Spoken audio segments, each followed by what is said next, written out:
Shalom. First and foremost, as always, I want to give all the praise, honor, and glory to Yahweh, Bahashim, Yahweh Shai, Bahashim, Rakak Kodash. Double honors to the apostles and elders of Great Millstone that taught us this truth through the Spirit. And I want to give a special peace and blessings and salutations to the elect. All right, I'm the brother Zion. And Lord willing, this lesson is edifying to feed the sheep and the lambs of Yahweh, Bahashim, Yahweh Shai. And I was in the shower earlier. And normally when I'm in the shower, I like to listen to videos. And on this particular day, because I was seeing clips from this interview. It's on the Breakfast Club. This guy, Dr. Umar Johnson. I'm pretty sure a lot of you brothers are familiar with him. He's pretty much on the Back to Africa Hamite movement or whatever. However, he does say a lot of good things, and he does make sense when he speaks at times. I'm not just gonna make it seem like he doesn't say good things. But in this particular clip that I want to bring up, it clearly shows you how, guys like this, they don't refer to the scriptures. And that's the reason why a lot of them don't have answers to certain things. And I was watching this in the beginning of the interview.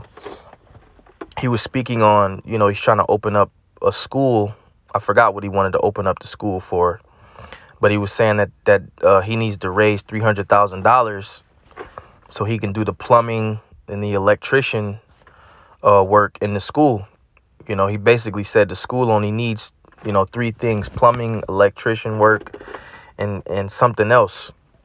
And he says in 3 weeks, his school can be up and running. But listen to what he says. All right, I'm going to play it and then I'll stop it. But this clearly shows you that these guys don't understand the curses of Deuteronomy, the 28th chapter, which we've been starting with the apostles and elders.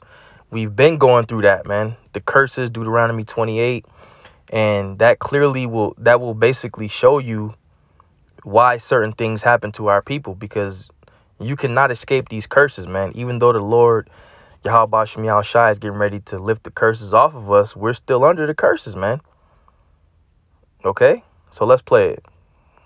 So we have to raise about $300,000 just to handle that, where if we had some black folk who was willing to donate their time, the school would be up and running in 3 weeks. I wonder if they change their perspective of how they look at this, right? Like, you bought the building, but I would look at it like a startup. Outright, we own it, no mortgage. Yeah, I would look at it like it's a startup.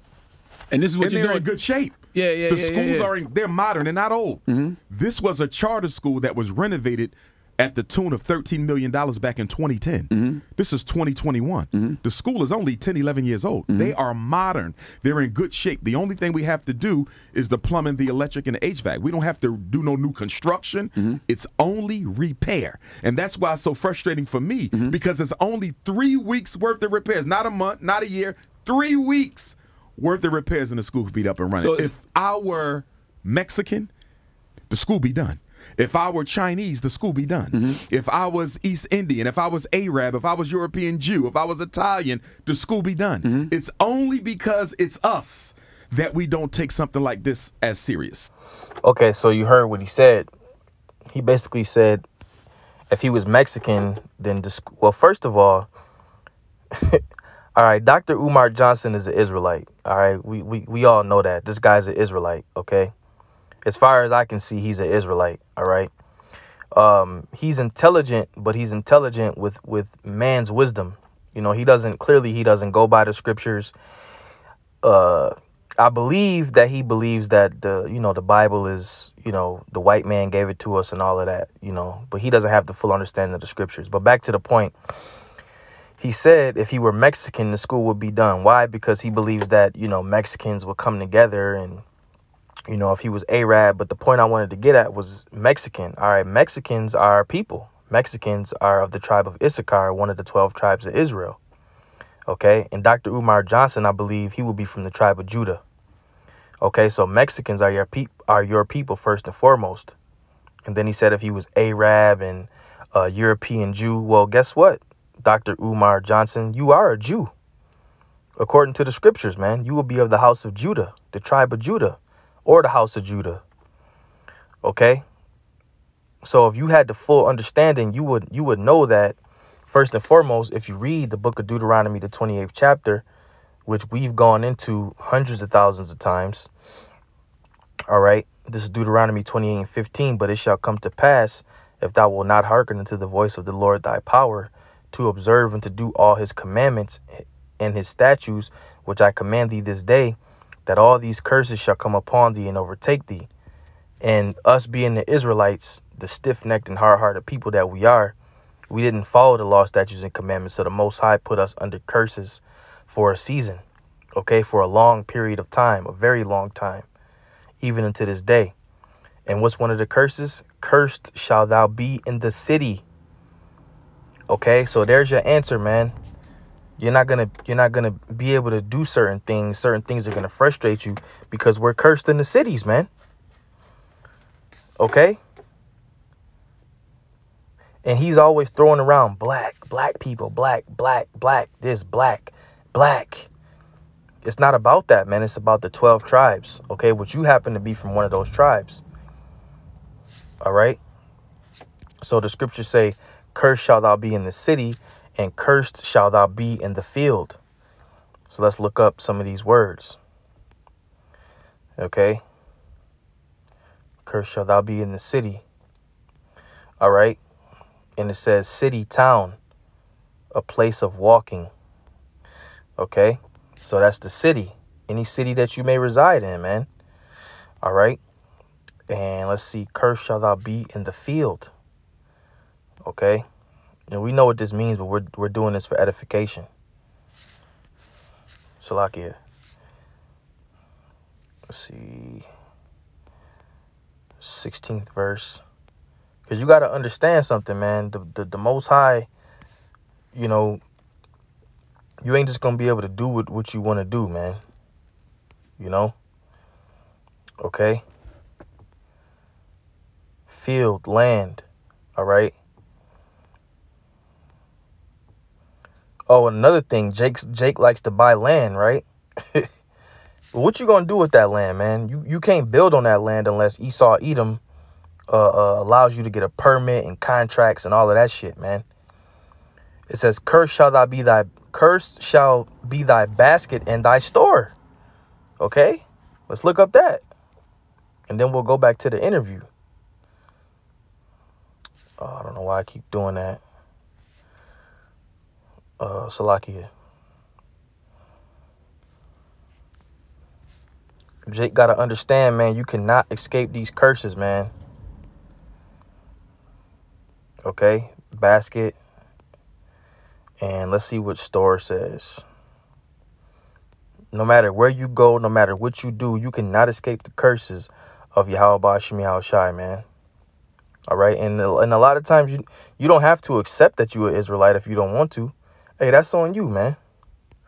You know? That's on you. All right. Let's go back to this interview and see what he says. So it's like raising money in another round for a startup company. Raising the money in another round for like a startup company. Well, tell them what they send donations. Well, the donation should go to cash.me/ so we have to raise enough money to pay market rate for those repairs. So the HVAC, the bills that I'm getting are ranging from $250 on up.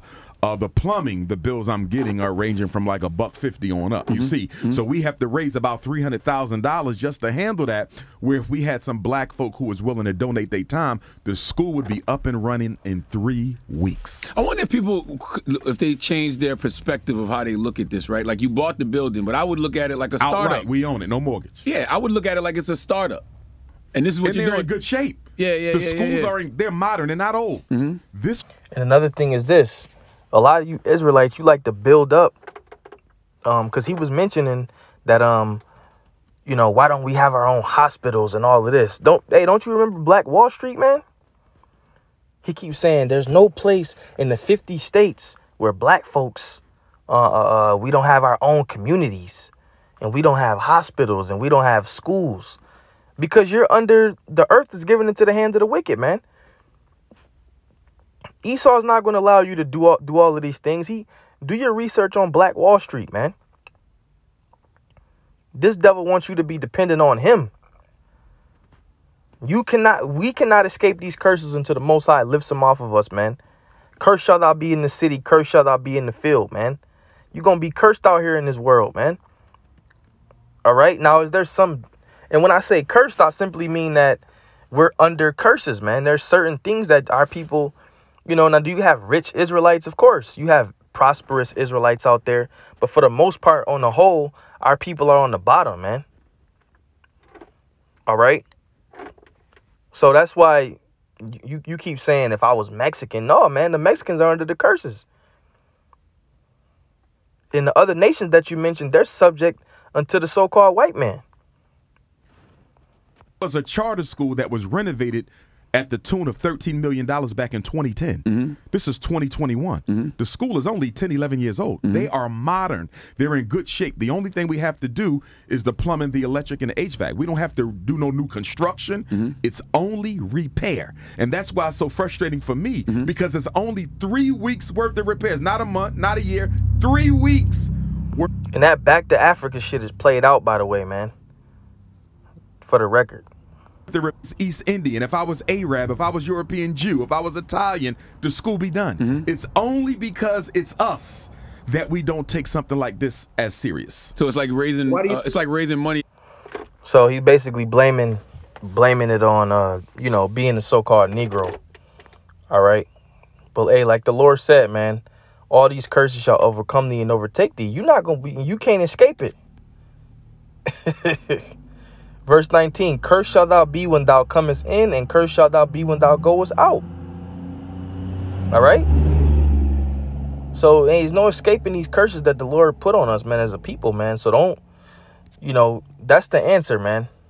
Deuteronomy, the 28th chapter, that's the answer. It's not because, it's only black folks. We don't want to come together. We don't want to work. Black people don't like to work together. That's all in the curses, man. It's all in the curses. And I forget the part of the interview where he mentions the black people having hospitals and all of that. Another round for a startup company. Exposed how disorganized black people are. I think the pandemic exposed how a lot of children did not like going to school. A lot of them are ready to go back now. They've been home. I do not see this black Mecca propaganda proof that people are talking about. Don't get me wrong. Atlanta is You see, he always throwing that word black around. Everything is black. But anyway, I'm gonna leave it there. Like I said, he does say some good things in the interview. I'm not gonna make it seem like he didn't make any sense. But as far as him trying to get his school started up and him not, he don't know why and people can't come together, is because you under the curses, man. That's the reason why. You under the curses, but you claiming that back to Africa shit, man. And like I said, he's wise according to man's wisdom. But anyway, all praise, honor, and glory to Yahweh Bashim Yahushai, Bashim Rakakwadash. Double honors to the apostles, elders, of great millstone, and taught us his truth. Peace and blessings and salutations to the elect. It's the brother Zion signing off. Shalom.